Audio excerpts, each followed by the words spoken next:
following the dismissal of one police officer, Inspector Kadima Hussaini, who was caught on video while drunk on duty. The Lagos State Commissioner of Police, Edgar Emohimi, issued a directive placing a ban on beer parlors in all police formations and barracks within the state.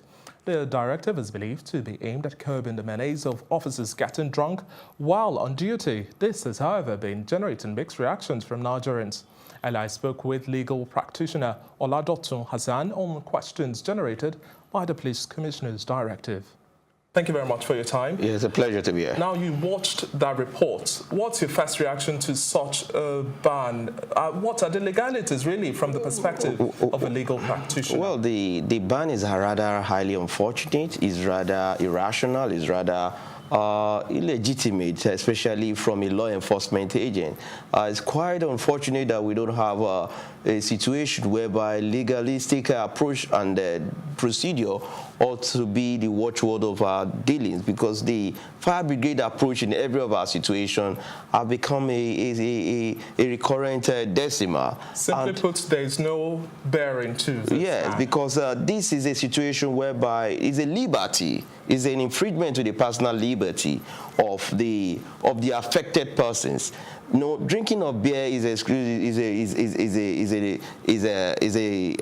both moral and personal interest. But for the police to say that every beer parlor within the barracks or close range around the barracks, it's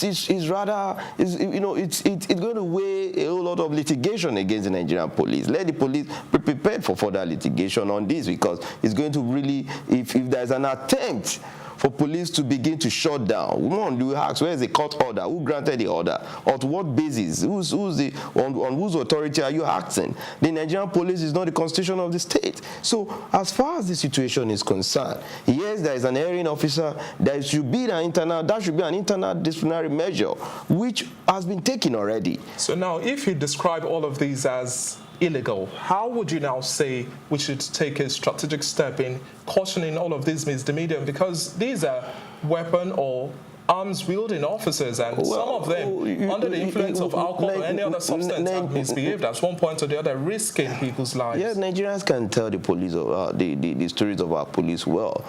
Drinking or drunkenness is not the only sins of Nigerian police officers. Corruption, where do you hide it? Smoking, where do you hide it? Is it because one officer is just caught is an hearing, was caught drinking beer, a video shot? What about those ones that just go into just outside the police barrack? Where do you think police will be drinking? Is it only the one around the police barrack? Is that the only place? What about joint outside the police barrack? Would that have copped? So there's no rational reasoning to that statement from the CP of Lagos State. The better approach is that there should be an internal mechanism that will curb anti-vices amongst the Nigerian police officers, monitoring their activities. Yes, they have the X squad in the Nigerian police, which discipline police officers. They have the provost department, which discipline erring police officers, and they have other internal measures, which also all these, because the answer is not the cutting of the head to heal the headache that matters, but it's for us to have a system.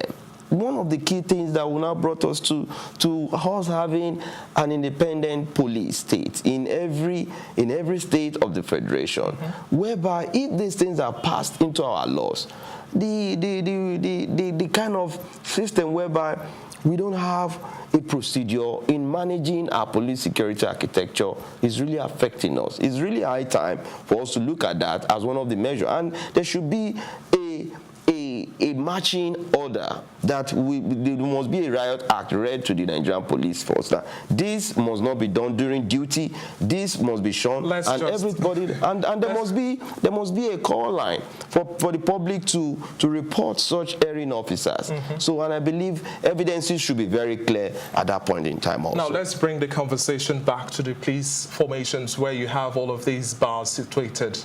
Most definitely, if there isn't strict adherence, there would be some consequences, don't you believe? Especially if you're not aware of the law, you don't know what exactly you're supposed to do. For there ought to be, the Nigerian police ought to be one of our sacred institutions, above board, to know what should be moral and legal wrongs.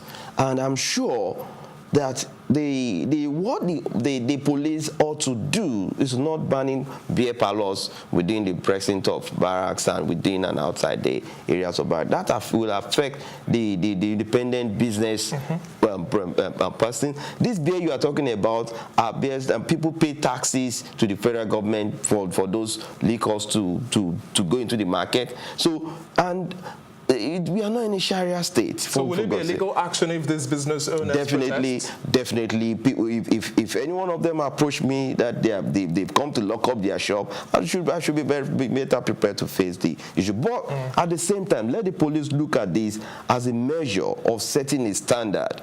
Let the Nigerian police re-announce a new riot act to the police on drunkenness, on the need for them to look at their internal mechanism of approaching. There must be a very high ethical standard. There must be disciplinary approach. There must be internal reorganization of how things ought to be done. When this is done, then everybody follows suit. One, on dressing. Yes, we've been having issues of various policies within the police on the issue of maybe checkpoint today, close it, banning it tomorrow. This is another situation. Lastly, let it not just be the time frame that we have. How important is it as well that you say every citizen has to also be on guard to capture some of this misdemeanor, and then we bring these officers to book? Well, it is not just to the police now. It's also to go to the society. Let everybody maintain high standard of etiquette. Let the citizen themselves know what is morally expected of them. Let the police know its obligation, because we are talking about, the police are part and parcel of us. The police are our friends. The police are part of us. So we shouldn't see the police as an opportunity to begin to now look for police officer in beer parlors. Thank you very much. Let us see it more. Thank you very much.